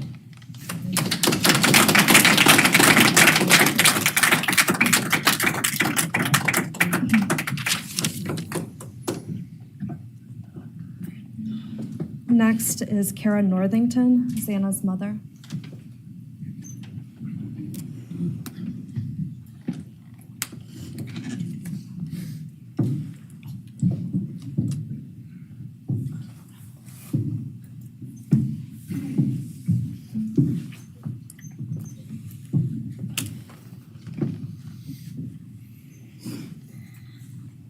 I'm Kara Northington. I am Xana Kernodle's mother.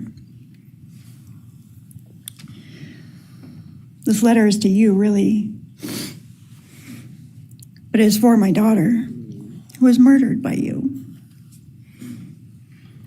Today I stand before you, the man who is responsible for murdering my beautiful daughter, Xana Kernodle.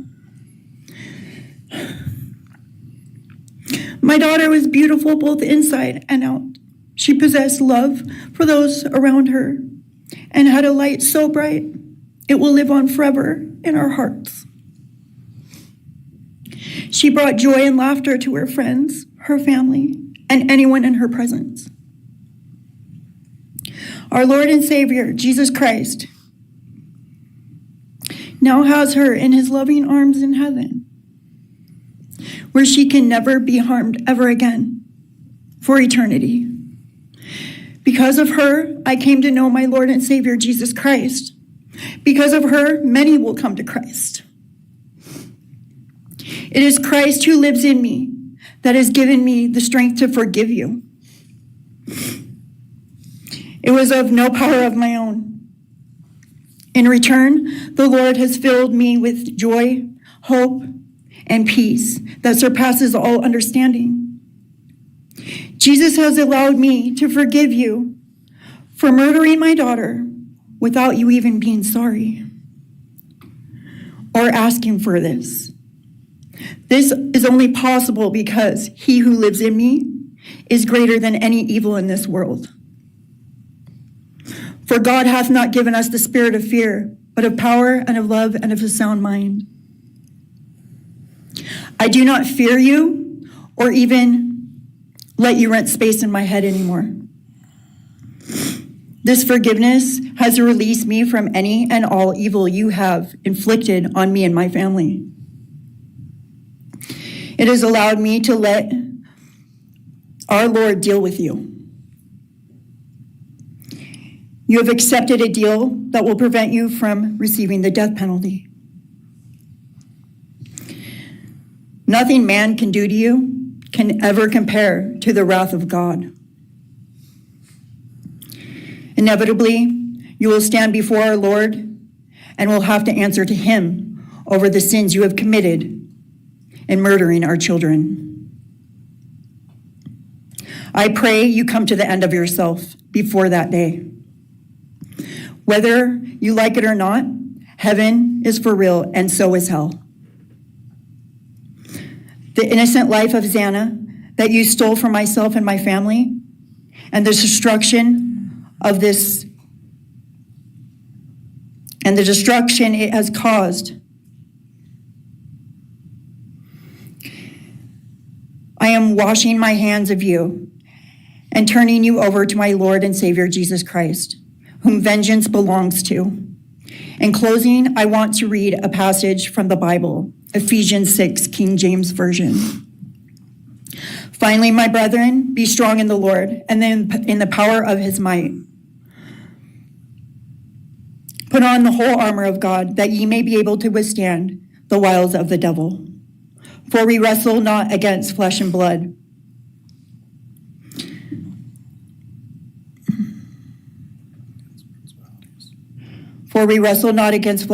but against principalities, against powers, against the rulers of the darkness of this world, against spiritual wickedness in high places. Wherefore, take unto you the whole armor of God, that ye may be able to withstand in the evil day, that ye may be able to stand in the evil day.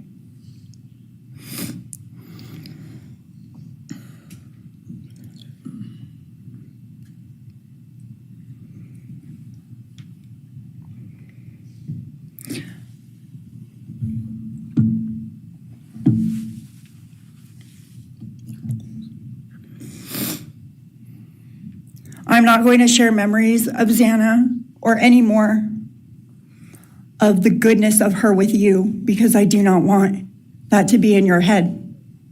I don't want it to be in your head. You don't deserve that. You don't deserve our good memories that we have. I do pray for you. I pray that you come to the end of yourself. I pray that before this life is over, that you ask our Lord and Savior in your heart and to forgive you. I do pray for that.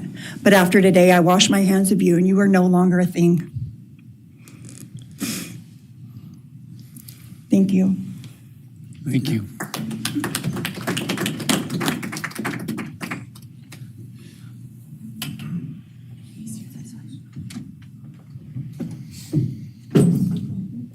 I don't believe the state has any other victim impact statements. Okay.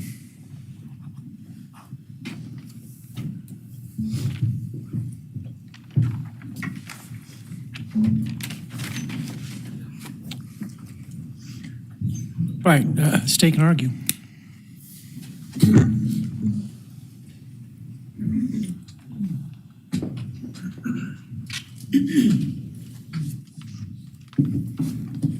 Thank you, Your Honor.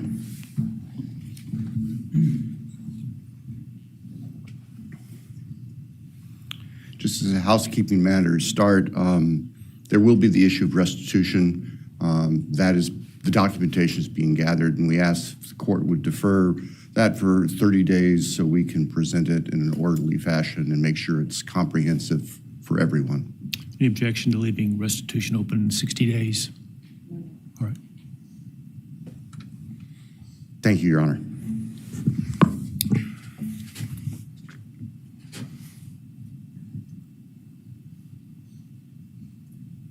I think it's necessary and appropriate to share for everyone here, including the court, the background that brings us in front of Your Honor today for these proceedings. As the record reflects, and as everybody in this courtroom knows, the defendant has pleaded guilty to all 5 counts charged in the indictment. Under oath before Your Honor, he has admitted that the charges against him are true. He has reassured the court that he has not been coerced or threatened to make those admissions. And Your Honor did an extraordinary job in taking the pleas back on July 2nd. We appreciate the court's discipline and insight. The defendant has also waived appeal on the multitude of rulings from this court and Your Honor's predecessor in Latah County on dozens, literally dozens of motions seeking to dismiss the case, seeking to control or limit evidence, seeking to offer evidence that would not be appropriate. And we appreciate the court's consistent rulings based on the law, based on the facts. As Your Honor will recall, on June 18th, it's just really not that long ago, we appeared before this court for arguments on what became the defendant's final motions to this court. Motion where they wanted to offer evidence suggesting that other people were responsible for the defendant's actions, and the motion seeking essentially an indefinite continuance of the trial. It was readily apparent to all of us in the courtroom from Your Honor's comments that those motions were not going to be granted. So we returned to Moscow and continued with what we had been working on for months in preparation for trial. We had no qualms about going to trial if trial was what was necessary and appropriate. The following week, after we were in court, we were approached by the defense with an inquiry about a possible plea. And I can tell the court this is the first suggestion ever that there was any consideration, because indeed, the defense had maintained from the beginning that Mr. Kohberger, the defendant, was factually innocent. It's clear that the reality of the evidence and the case that had been investigated and prepared and that we were ready to present in court became a reality. Our reaction, among other things, was to reach out to all the families. And in fact, later that week, on Thursday and Friday of that last week of June, we met with representatives by teams, virtual meetings, with representatives of all the families. And we talked about the status of the case and the upcoming trial and things that related to the trial. And we also let them know that there had been an inquiry about whether there might be an offer for a plea. And we asked the family members for their thoughts and feelings. And they were candid. And they have been candid since, and we respect that. And we understand, recognize, and acknowledge that there was a difference of opinion among representatives of the different families. We understand that. One of the challenges of this case, one of the unique things about this case is we have multiple victims, each unique unto themselves, their families and friends unique unto themselves, and all of them entitled to their opinions, all of them entitled to their thoughts. Over the following weekend, our prosecution team, very skilled attorneys who were personally as well as professionally deeply invested in this case, met. And we talked, and the decision was reached. Well, to start with, were there to be any sort of plea offer or discussion, there's only one possibility. And that would be for the defendant to plead guilty straight up to all charges. There would be no bargaining about counts. There would be no bargaining about reduced sentences. And so we made the proposal to the defense that if the defendant was willing to plead guilty up front to all 5 counts as charged and waive appeal of the court's myriad decisions during the past 2.5+ years on all these motions that would have consumed years, if not decades, of time in the future. By the end of the weekend, we were notified the defendant was prepared to plead guilty as charged and factually acknowledge his responsibility in court for these horrible crimes. Obviously, those discussions and negotiations were confidential.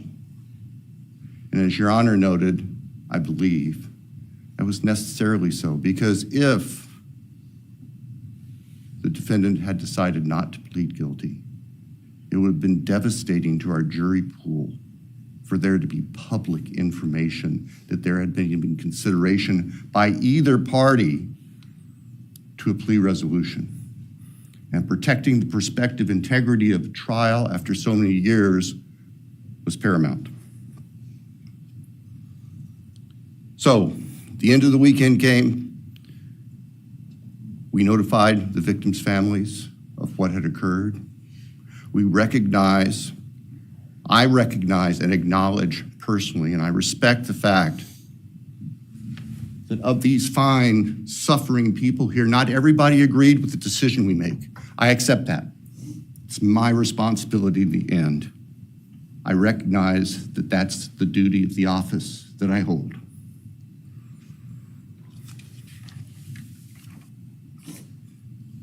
So now, it is time for the judicial system to impose final judgment and close the door on this chapter of these tragedies. As the court is aware, by the agreement of the parties, it is the state's prayer. Perhaps have the Elmo police turned on.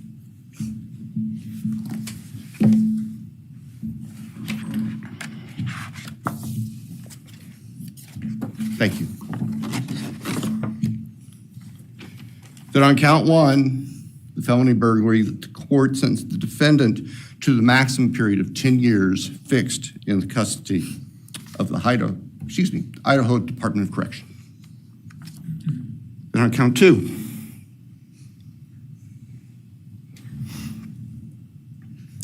that the court sentenced the defendant to fixed life for the murder of Madison Mogen.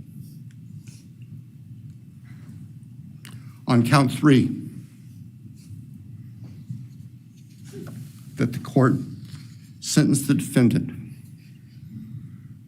to fixed life for the murder of Kaylee Goncalves. On count four, that the court sentenced the defendant to fixed life for the murder of Xana Kernodle. On count five, that the court sentenced the defendant to fixed life for the murder of Ethan Chapin. And the state further prays that these sentences be ordered to run consecutively, back to back, not at the same time, to recognize and respect the unique individuality of each of these beautiful young people whose lives were taken brutally and for no reason.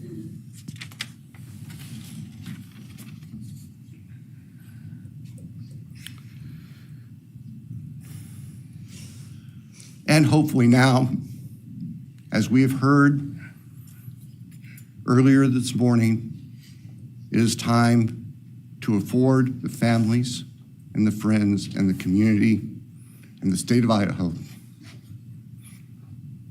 and the nation and the world to move forward. We can't undo, and we can never undo, the horror of what occurred on the early morning hours of November 13th, 2022 at 1122 King Street in Moscow, Idaho. For a long time, the presiding district judge in Latah County was John Stegner, who eventually became a member and a justice of the Idaho Supreme Court. And Justice Stegner often observed that even God cannot change the past. But everyone in this room has the ability to take themselves forward. And we want the judicial system to afford them the opportunity today to do that. From today forward, our memories should be focused on these innocent victims whose lives were taken, on their families, on their friends, on the community. The court has heard discussion, talk today, reminiscences today about a special family that our victims shared, not just their natural, legal, and biological families, not just their university family within their sororities, for example.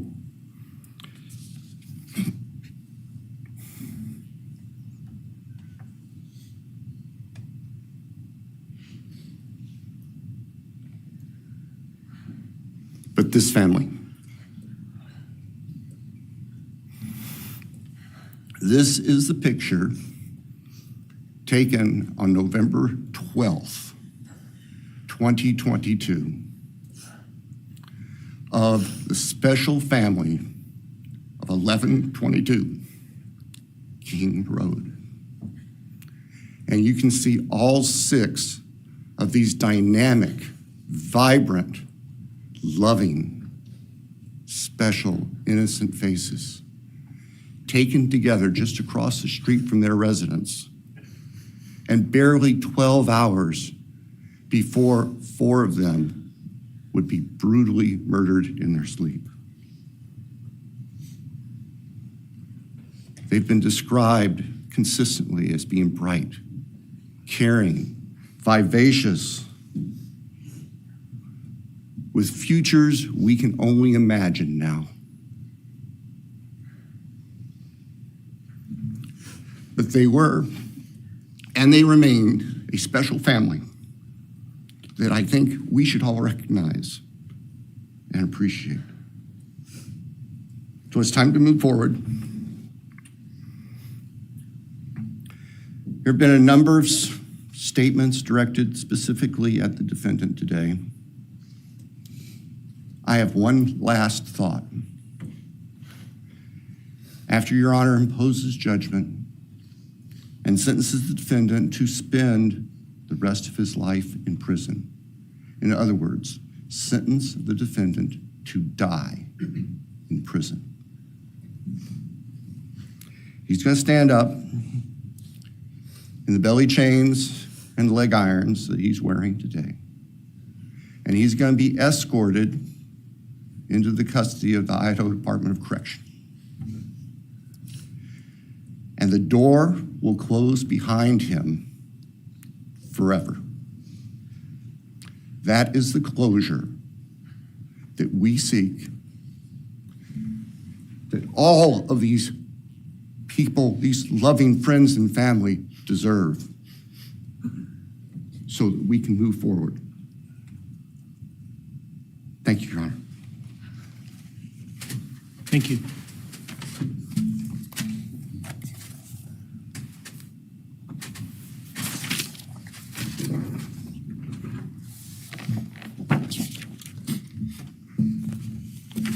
All right, does the defense have evidence to present today?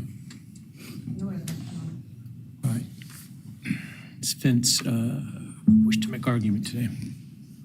Runner, we do not wish to make arguments. Mr. Kohberger, along with his legal team, is prepared for the court to enter judgment. All right, Mr. Kohberger, you have an opportunity to make a statement if you wish to. I take it you are declining. I respectfully decline. Well,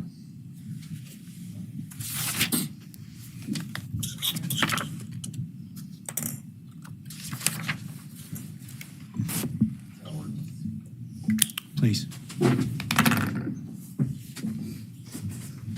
All right, let me start this morning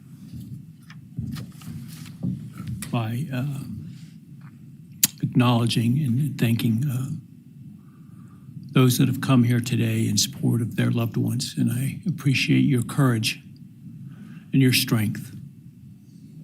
And I hope that you are able to move on as best as possible. thank counsel for the professionalism that they've exhibited throughout this case.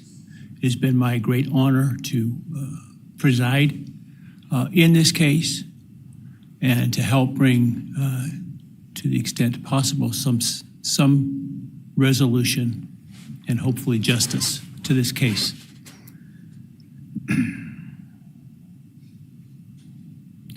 During the quiet morning hours of November 13, 2022, a faceless coward breached the tranquility of 6 beautiful young people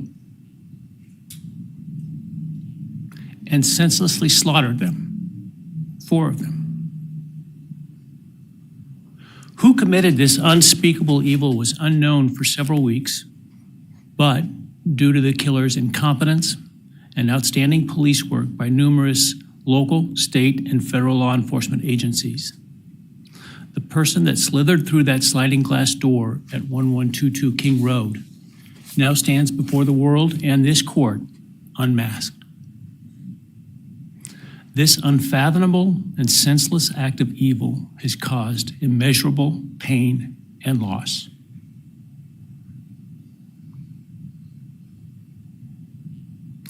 No parent should ever have to bury their child. This is the greatest tragedy that can be inflicted upon a person. Parents who took their children to college in a truck filled with moving boxes had to bring them home in hearses lined with coffins. The loss this killer inflicted was not just the death of these people's children, siblings, grandchildren, as we've heard today. It has ripped a hole in their soul, destroying a special part of their very essence. Any person who is a parent defines themselves foremost as such.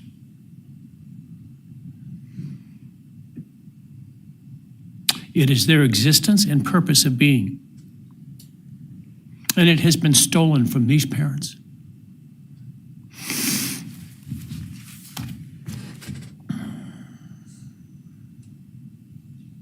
None of us have experienced the loss these victims have in the unspeakable way that they have. And therefore, none of us can, nor should we, question the way in which they have handled their loss. Whether that be in private mourning, removed as far as possible from this media circus, or in front of a camera demanding retribution with the loudest megaphone.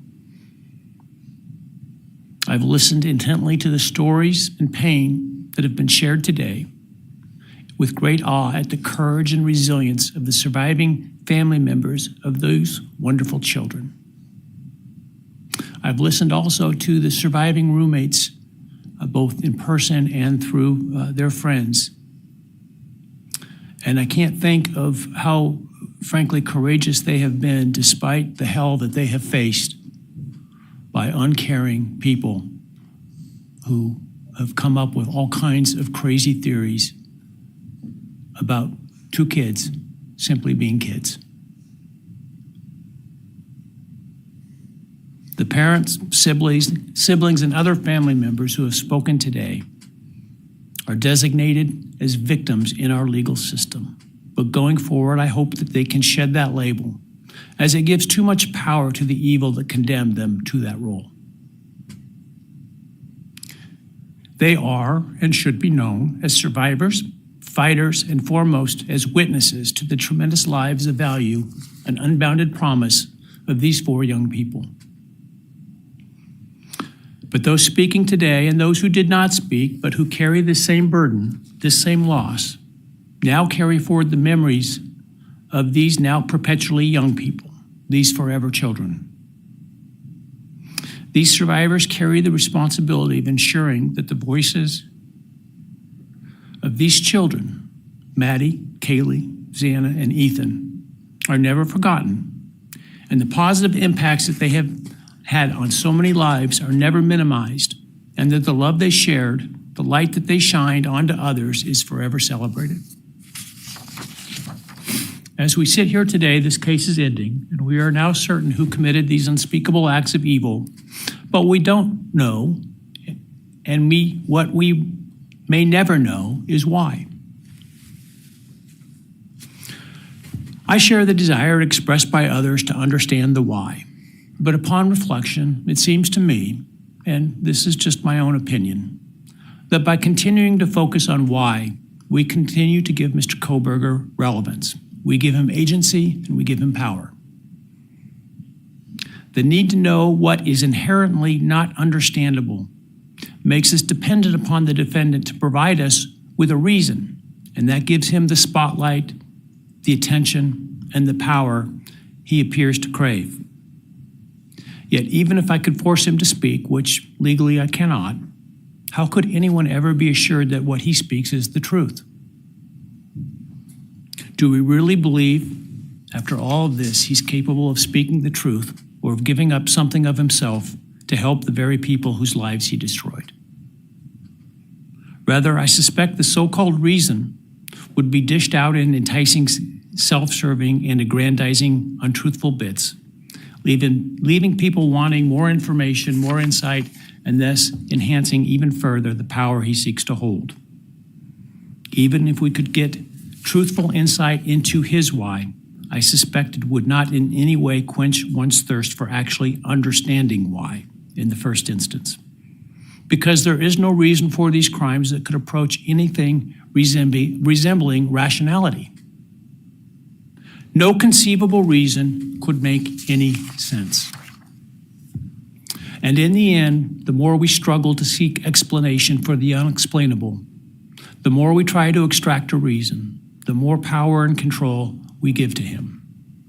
In my view, the time has now come to end Mr. Kohberger's 15 minutes of fame. It's time that he be consigned to the ignominy and isolation of perpetual incarceration. I know there has been concern about him collaborating on books or movies or other media projects, and I truly hope that someone does not stoop to affording him this spotlight that he desires in the name of clicks, royalties, or profits. While criminal behavioralists should study him away from the spotlight in an attempt to prevent other would-be killers from acting on their worst impulses, there should be no need for that to spill over into the public eye. The great Idaho jurist Edward Lodge was known for trying to find something positive about every person he ever sentenced. And with over a half a century as a trial judge, that was a lot of people. This was often challenging, and I recall in one case he said that the best he could come up with was the defendant had good penmanship. Truth be told, I'm unable to come up with anything redeeming about Mr. Kohberger because his grotesque acts of evil have buried and hidden anything that might have been good or intrinsically human about him. His actions have made him the worst of the worst. Even in pleading guilty, he is giving nothing hinting of remorse or redemption, nothing suggesting even a recognition or understanding, let alone regret for the pain that he has caused. And therefore, I will not attempt to speak about him further, other than to simply sentence him so that he is forever removed from civilized society. And accordingly, based upon his conduct and based upon the record before this court, recognizing the standards that govern this court's sentencing decisions as set forth in State v. Toohill, I hereby sentence Mr. Kohberger as follows. On count 1, burglary, 10 years fixed, 0 years indeterminate. I also impose a fine of $50,000. Count 2, first-degree murder of Madison Mogen. I sentence the defendant to a fixed term of life imprisonment without the possibility of parole, a fine of $50,000, and a civil penalty of $5,000 payable to the family of the victim.